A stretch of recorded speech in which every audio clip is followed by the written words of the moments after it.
and I cried.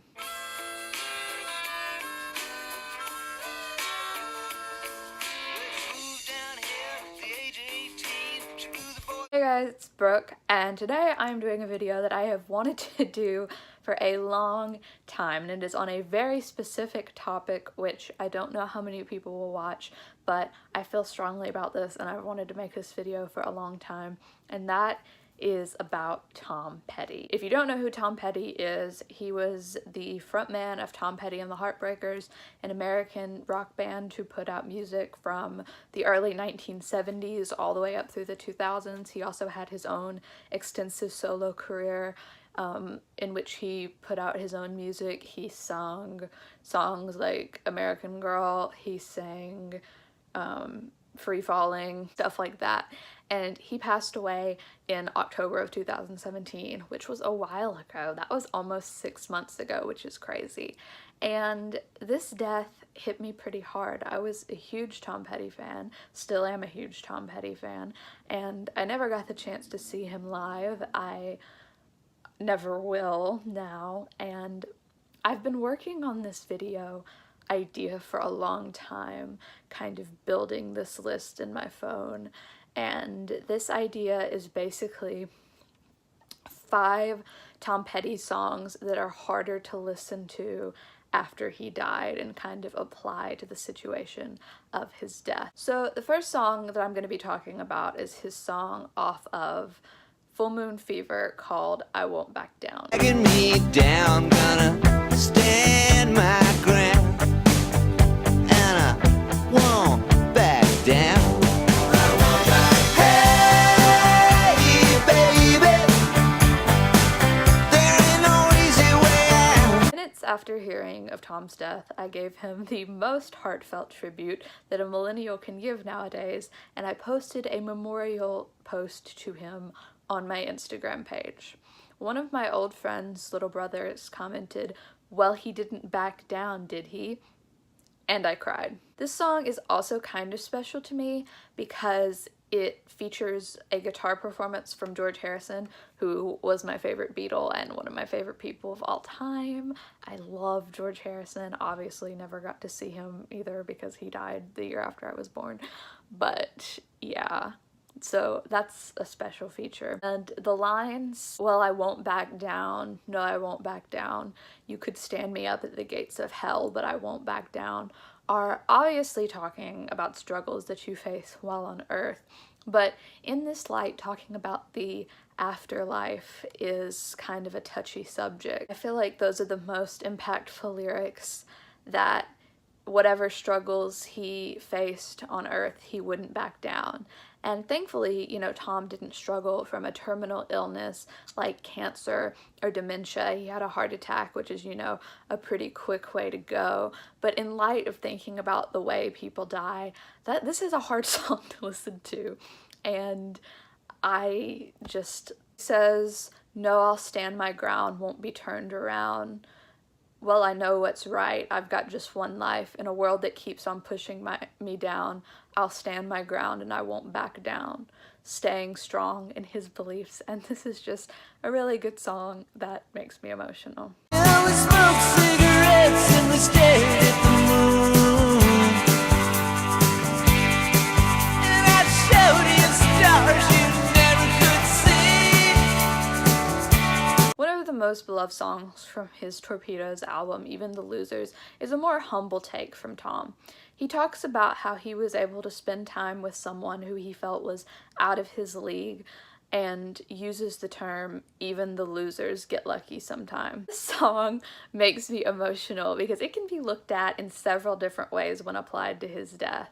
You know, the world was lucky to have him in it, even for a short time. He also, you know, is kind of talking about himself in this song. So is he, you know, talking about his rise to fame, saying he's the loser who got lucky by being able to put out music? Is he really just talking about this girl? Probably. Or do we take it as we're the losers who all got lucky to be able to have him here? He says, I showed you stars you never could see. It couldn't have been that easy to forget about me. And maybe this is just because I'm biased and I'm a big fan and I'm more fond of Tom than some of the other people who have passed away in recent years, but I feel like compared to the deaths of David Bowie and Prince and George Michael, that Tom Petty's death did not get enough recognition in the media, and there weren't enough like tributes to his death. And maybe I'm just saying that, you know, I am in no way saying that George Michael or David Bowie or Prince didn't deserve to be recognized, because they all made huge, huge contributions to music and they deserved everything they got. But I feel like Tom's death was kind of pushed to the side a little bit in modern media. I remarked several times after his death that one of the greatest pains a music lover can face is knowing that they will never see one of their favorite bands or artists perform some of their favorite songs. And this is obviously the case with Tom now. I still say all the time that I wish I could see him live. And with the lines, "I should have known then it was too good to last. God, it's such a drag to have to live in the past." I feel like that's how a lot of people whose idols are dead feel, knowing that you love someone who once was but never will be again. What you were looking for.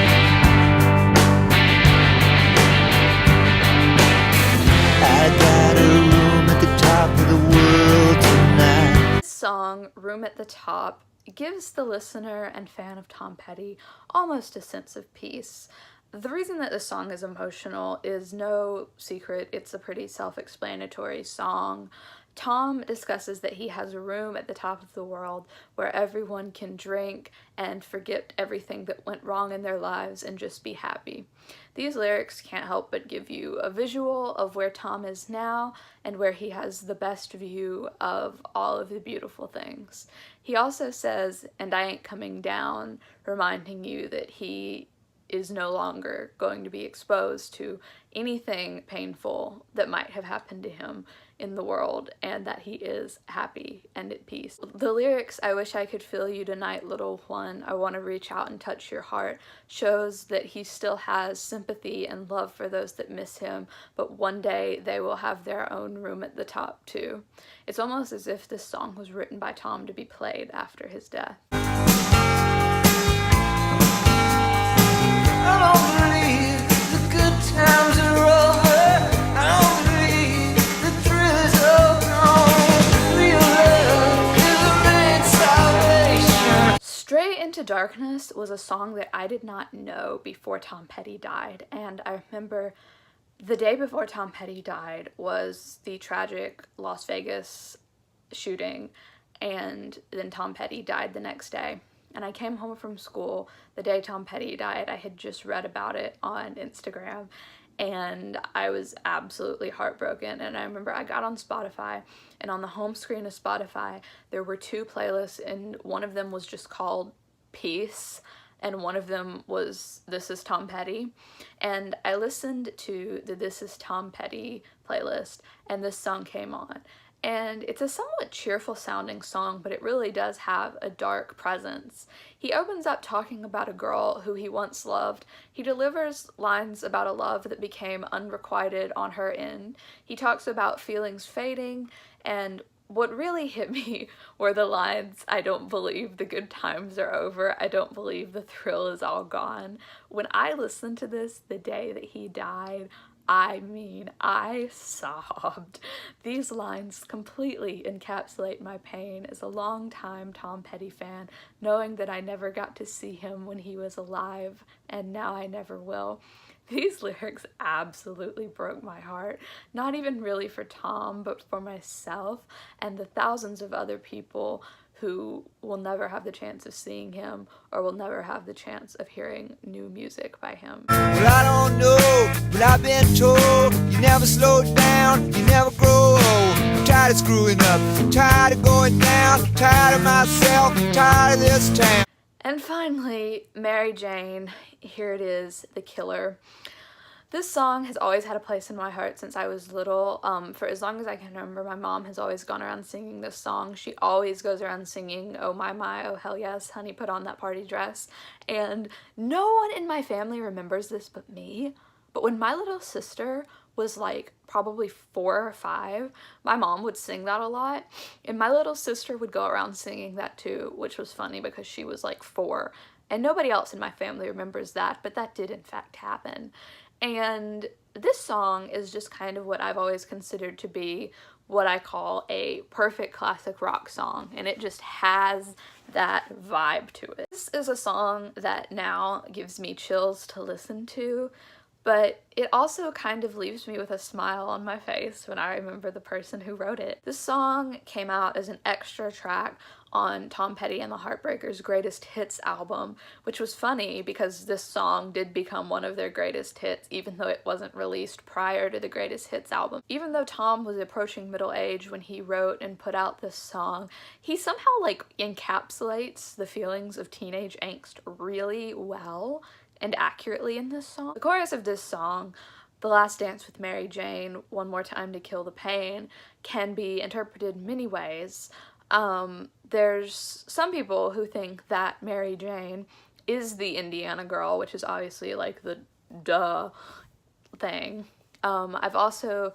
I used to think when I was little that he was talking about like actual Mary Jane dancing shoes, but obviously the popular belief is that he's talking about marijuana and using marijuana as a way to kind of kill the pain from this relationship. The lines, "Well, I don't know what I've been told, you never slow down, you never grow old," are striking when listening to it after he's died, and I'm still not exactly sure what these lyrics were intended to mean, but no matter what Tom intended them to mean, they mean a lot. The two interpretations that I think are what the meanings of the songs are first of all, the mentality that if you live fast, you die young because of living a hard life due to drugs and alcohol and other things. And the other one is the idea that if you never let yourself slow down and get to like the retirement point of your age, you never grow old. And that's the meaning that I personally like. Stevie Nicks, who was one of Tom Petty's best friends, who's also one of my favorite people in the whole world, always says that she never wants to retire. She always wants to be doing something that she loves because she doesn't want to be an old person. And she says she doesn't feel like an old person because she won't allow herself to act like an old person. And I love that mentality. I love that idea of living your full life to its fullest. And I just love it. The lines, "Buy me a drink, sing me a song, take me as I come, 'cause I can't stay long," are obviously quite ominous in the wake of his death, but these make me smile as opposed to cry like some of the other ones do. In the community that I've grown up in, classic rock stars are often kind of looked down upon, and this line is just kind of saying, hey, he was who he was, and he was a rare thing, so appreciate him or don't. And that just kind of leaves me with a warm feeling inside after I listen to it. Almost easygoingly proclaims a goodbye himself in the end when he simply states, "It was too cold to cry when I woke up alone. I hit my last number and walked to the road." And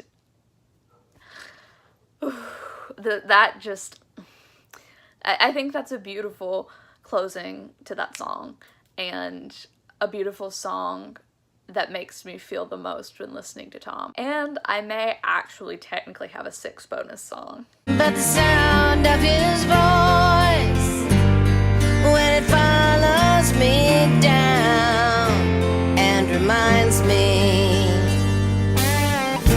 another famous friend told me, love doesn't make a clean break. So I didn't count this song as one of the songs because it's not by Tom Petty. Instead, it's about Tom Petty by Stevie Nicks, who I mentioned was one of his best friends in the music industry. And she released this album on her 2014 release, 24 Karat Gold, Songs from the Vault. It's speculated that she actually wrote this song in the mid-80s. Stevie confirmed that this song was about Tom in an interview. She confirmed that the lyrics were originally, "Sometime Tom's my best friend, even when he's not around," which she later changed to "Sometimes he's my best friend, even when he's not around, but the sound of his voice, it follows me down and reminds me." The real song says, "Sometimes Tom's my best friend." I took the Tom part out because I knew he would actually not want me to put the focus on him. So I just left it at "Sometimes he's my best friend." When it says, and even when he's not around, because I don't see Tom all the time. But the sound of his voice, well, it follows me down and reminds me of like what's right and what's wrong. And this song, first of all, I love Stevie Nicks, and I appreciated this song so much more after Tom died because she really valued their friendship. And this is a very well-written song, and I feel like really captures a side of Tom that maybe only the people who were super close to him knew. And it's beautiful to see someone who knew him for the vast majority of his life write a song like this about him. So I totally recommend checking out that song if you've never heard it. It is more of a deep cut, or, you know, an unreleased until 2014 song by her that she did a long time ago. So I totally recommend checking that out. Yeah, guys, there was my video. I'm kind of sad now. I know I'm like smiling, but I'm just like, I love Tom so much, and I wish that I could have gotten to see him, but he's in his room at the top of the world and he ain't coming down. Yeah, I hope you enjoyed this video. Let me know if there are any songs that this reminds me of with artists you love who have passed on, or if there are any Tom songs that you think that I left off the list, or anything else like the Stevie song that maybe someone else wrote about him that you know of. Anything that you think kind of relates to this, you should comment. And yeah, I hope you enjoyed. Let me know what you think. Don't forget to like and subscribe if you want to see more content. I put out new videos every Saturday and sometimes in between then. And yeah, I will link my video from last week. As always, I hope you have a good week. Bye.